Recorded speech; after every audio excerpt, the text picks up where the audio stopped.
And now we're just going to have a quick look at the steel specs group. This is group 4 on the core data tab of the ribbon. This data is static. It's simply here to show you what it is. If you enter bending schedules into QSPlus, it uses these length categories and these steel weights for type R, which is mild, and type Y, which is high tensile steel. Do not change any of these figures. It will affect the calculations that you do.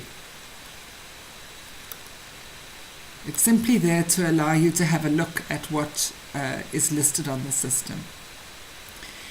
We have a system of updating automatically the BER indices for contract price adjustments. And what you can do is to advise the help desk that you want to be included in the automatic update, in which case you will get a file which contains the latest indices and their work groups, and also any changes to previous indices. What you will need to do, first of all, this is the place where indices can be entered manually or in any other way that you like. Let's just have a look at June 2014, and this will show you what the actual indices were.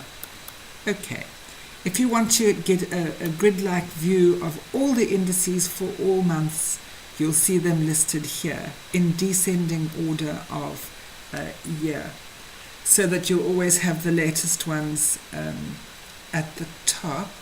And then these are the work group numbers, and listed below each work group number is the relevant index for the applicable year and month. All very simple. Okay, if you request the electronic update from the help desk,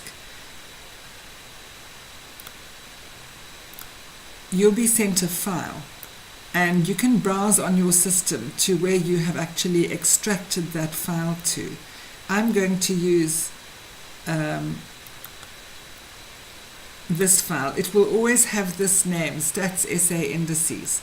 Okay, that carries the indices which you're going to update into the table, which is called indices.mdb.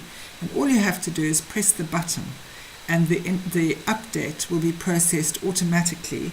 And the next time you calculate any escalation on any valuations project, you'll have the latest indices. It's all rather simple and avoids an enormous amount of capturing, which of course itself is subject to human error.